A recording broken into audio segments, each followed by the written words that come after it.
The Inspired Writer Podcast, a podcast that explores all things writing and publishing, from author interviews, insights from industry experts, writing tips, and much, much more.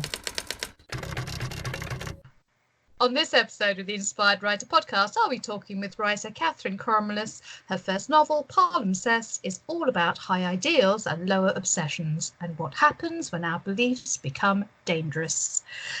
Welcome, Kathryn, to the Inspired Writer Podcast. And one of the things I'm really interested in, because I went to your website where you describe yourself as a writer rather than an author. Can you explain the difference between the two? Well, that's a great question. Hi, Naz. Nice to chat with you. A writer, I think a writer is an author. An author is a writer. Obviously, an author, I get the sense that an author is someone who is published, who writes to be published, who's authored a work, a complete work, a novel or a book of poetry. I think a writer is something broader for me. So, I mean, I've written a novel. I've written a thesis novel for a master's degree in creative writing. I worked as a journalist. I've written travel writing. I've written opinion pieces. I've written letters to boyfriends. I've written journals. So I think a writer is someone who is drawn to the page as a way of thinking slowly through things and trying to get to some understanding of things. I think someone said, and I don't know who it was, but that writing is thinking on paper. And I'm awful at thinking spontaneously or getting to an understanding of things. It takes me a very long time, and writing is a very slow and laborious and painful. If you do it on the page with a pen or a pencil, it hurts your wrist and your fingers. So writing is probably, I guess, a process, a practice, potentially a daily practice towards getting some understanding of the world and your place in it. I've probably gone a bit too philosophical, but I'll leave it at that for the time being. Well, I'm really fascinated by your philosophical thoughts, because you come from a school of stoicism and you practice stoic writing. Now, for our listeners, and I have to say, before we met, I didn't know what stoic writing was, and I find it not only fascinating but so pertinent to the times we are currently experiencing with the lockdown and with the coronavirus. So explain a little bit about what stoic writing is.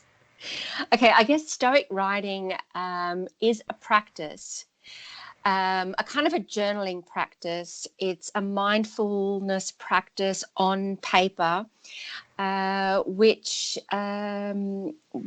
was developed, I guess, or it was just something that occurred to people 2,000 years ago. Okay, so the Stoics were philosophers who lived in sort of the Greco-Roman world about 2,000 years ago. Might be getting my dates wrong. Some Stoics were emperors. So Marcus Aurelius was like the latest, greatest emperor of Rome. There were also slaves like Epictetus, who was a slave in Rome, ended up going to Greece after he was exiled and set up a philosophy school there. And the practice of Stoic writing. Now, obviously the Stoics, I don't think called it Stoic writing. They just called it writing.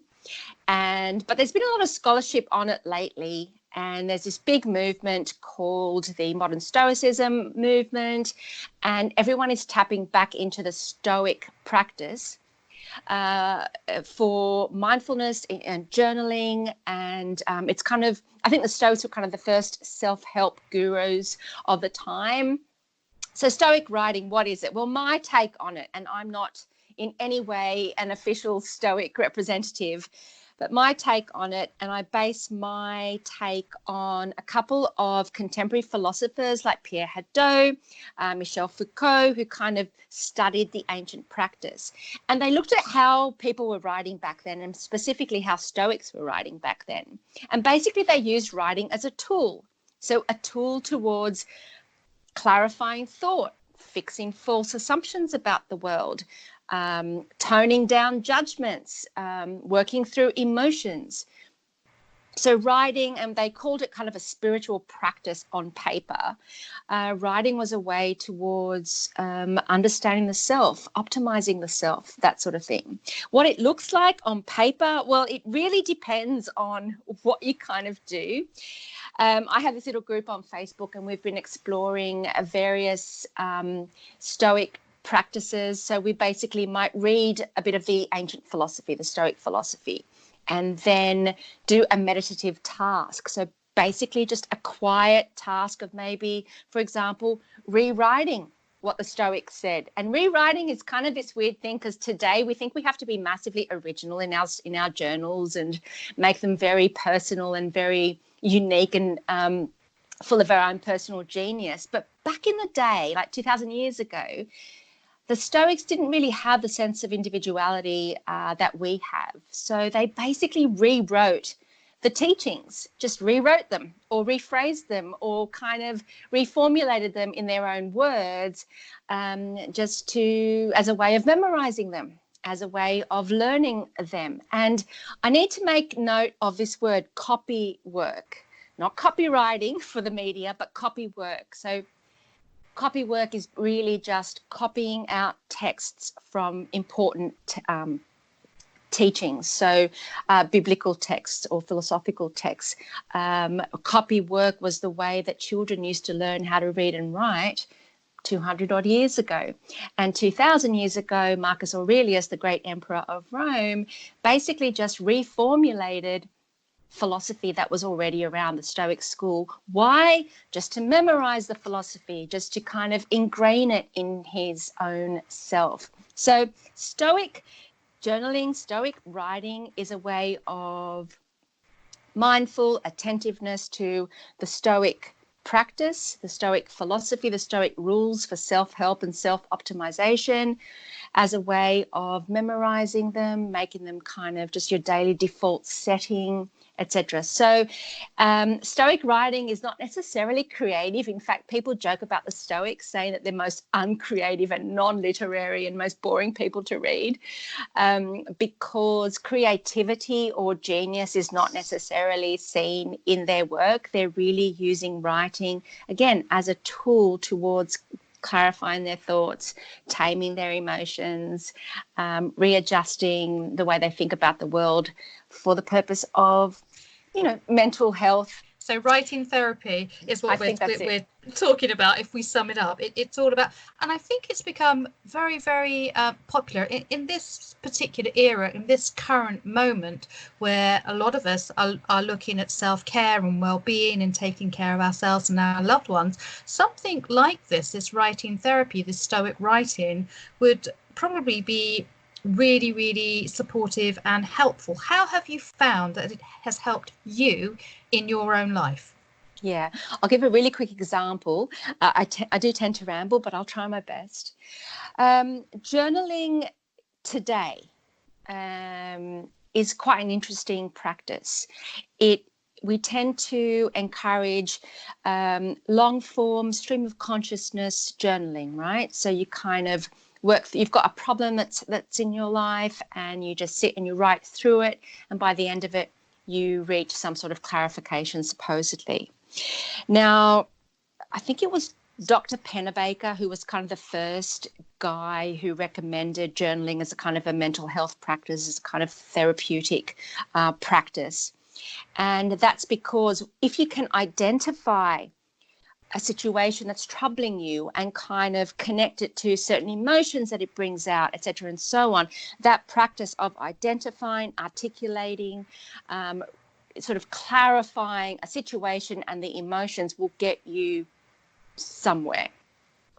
Dr. Pennebaker also warns, however, that the temptation of the empty page is that it can lead you to rumination, and rumination is just massive long-form overthinking. And that is troubling. No one wants to be overthinking. I'll give you a quick example. I was recently going through a pretty bad time. Not objectively. Objectively, my life was kind of fine, but internally, I was really at a low point. And I took to journaling. And I remember once I'd gone off to sit in a quiet art gallery, found a bench opposite a lovely painting of a Mediterranean scene, grabbed my journal and just started writing. And I wrote and wrote and wrote, maybe 12 or so pages. And by the end of it, I felt catharsis. So I felt relief. I felt, oh, yeah, I feel better now. Closed the journal, went off back into my life, felt miserable again. So there had been no progress, so to speak, because essentially I used the pages to overthink things. And what I found looking back over those journals, which no longer exist, was that I would just repeat the same troubles over and over again. So modern day journaling is very much prone to overthinking things. And more than that, it's also thinking about things from our perspective. So it's all about me, me, me. I'm the protagonist in my life. Everything revolves around me. I'm trying my best, but I'm faced with enemies or villains or obstacles, etc. And we're basically trying to navigate that in the pages of our journals. Now, a more kind of, so basically my attraction to a kind of more stoic type of journaling is that rumination doesn't help. So long form, pages and pages of writing through a problem end up leading you nowhere unless there's a structure and unless there's a limitation. And the Stoics kind of really limited long form, personal, angst-ridden narratives. And I won't go into exactly how they did that just yet, but basically a structure, limitation, and also the key thing about the Stoic approach was that it aimed to pull you out of your self-centered focus and tried to shift your perspective to a more objective perspective of your situation by way of various exercises, which I won't go into right now, but I do in my group, in my Facebook group online. We have boot camps where we kind of do a month-long journaling boot camp, which is quite interesting and structured. Yeah. Excellent. So from going to the Stoic writing, you've also started up, I know you're involved in a startup because writing for well-being is very central to a lot of things that you do. And also you talk about the power of story, and you are looking to create a movement called the Heroine Salon. Can you tell us a little bit about that? Yes. So my background is, creative writing and also academic writing. I've been teaching writing for sort of university, etc., and so on.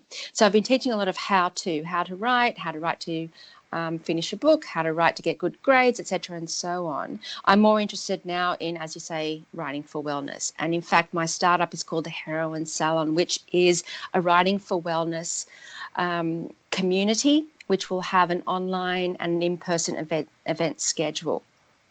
And so what I'm aiming to do is to attract a group of people who are already drawn to the power of storytelling. Either you're a reader, and as a child I always used to read in order to just find out about me and how I could deal with problems, or how I could become my better self through the fictional protagonists that I was attracted to, etc., and so on. I love that, because I sometimes find that when you read and you can find solutions in other people's stories or in the stories that you read, which is so powerful. Absolutely. And sometimes you don't have to take your own risks, because you can sort of read about a protagonist's risks in love, etc. I used to read so many romance novels when I was a kid, a teenager. And so you can learn a lot through reading. I also find that, so the Heroine Salon is all about becoming your heroine, the protagonist of your story, and writing towards that. I think and I think these days everyone's talking about story, everyone's talking about the power of the narratives that we tell ourselves, whether they're narratives of imposter syndrome or narratives of victimhood or narratives of being betrayed, etc., and so on. Linking that to the Stoics pretty much said that you can change your narrative. The only thing that you can control in your life, you can't control the job that you're going to have necessarily. You can't control whether you're going to get to keep your job. I mean, times like these. Well, we can't control anything at the moment, can we? At the moment. But however, we can control what is going on in our head. We can control the narrative, the story that we're telling ourselves. And the Stoics get very annoying, but they kind of just say, okay, they would say today, if they were here, and there are many modern Stoics who would say this today, that sure, the coronavirus, we're in lockdown, etc., and so on. But you can actually choose that to be the case instead of rejecting it or being frustrated by it or being angry by the situation or being scared of the situation. If you change the narrative to a narrative of choice, so I'm choosing to be in lockdown because of this, that already flips your mood and your sense of happiness. So what we do have control over is our story.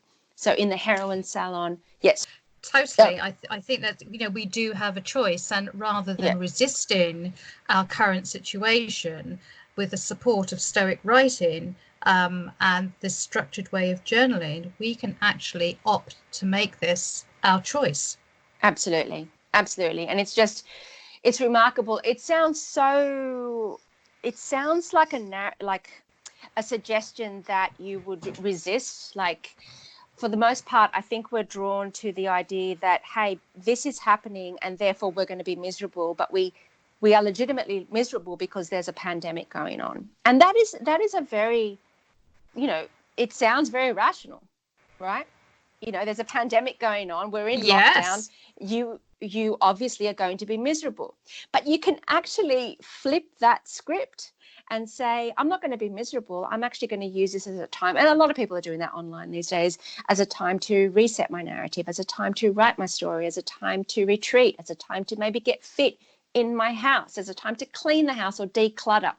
Time to get really, really creative as well. And I think that's the power of writing, that we can get creative with it. Absolutely. And this is a great time where, we sometimes come up with different reasons why we haven't got time or we're working and we don't have that space. But this is, as you say, the optimum space.